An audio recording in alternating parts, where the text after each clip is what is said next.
আমরা লাল কার্ড দেখাবো ইনশাআল্লাহ। নেতৃত্ব চাই যারা শুধু মানুষ নয়, আল্লাহকে ভয় করে চলবে। আমরা গরিব দেশ নই, নেতৃত্ব আমাদের গরিব করে গেছে। সবাই মিলে এই চাঁদাবাজদের আশ্রয় প্রশ্রয় দানকারী রাজনীতিবিদদেরকে আমরা লাল কার্ড দেখাবো ইনশাআল্লাহ।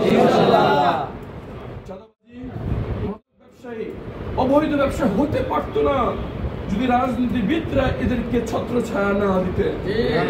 আমরা এমন রাজনীতিবিদ চাই যারা বৈধ ব্যবসাকে সমর্থন দিবেন, বৈধ ব্যবসায় উৎসাহিত করবেন, অবৈধ ব্যবসাকে কোনো মতে যদি গড়ে উঠতে না পারে সেই জন্য বাধা প্রদান করার কথা, কিন্তু হচ্ছে ওটা।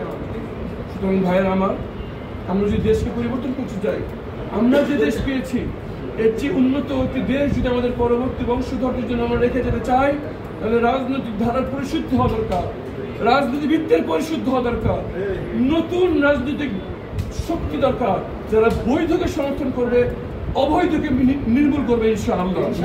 সেই কাজ নিয়ে বাংলাদেশ জামায়াত ইসলামী কাজ করছে। আমরা এমন নেতৃত্ব চাই যারা শুধু মানুষ নয়, আল্লাহকে ভয় করে চলবে।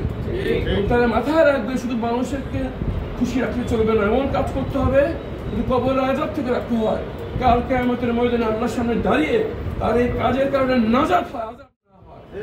এবং এই কাজ যদি হয় তাহলে অটোমেটিক ভাবে আমাদের 80% সমস্যা ইতিমধ্যে নিজে নিজে সমাধান হয়ে যাবে ইনশাআল্লাহ।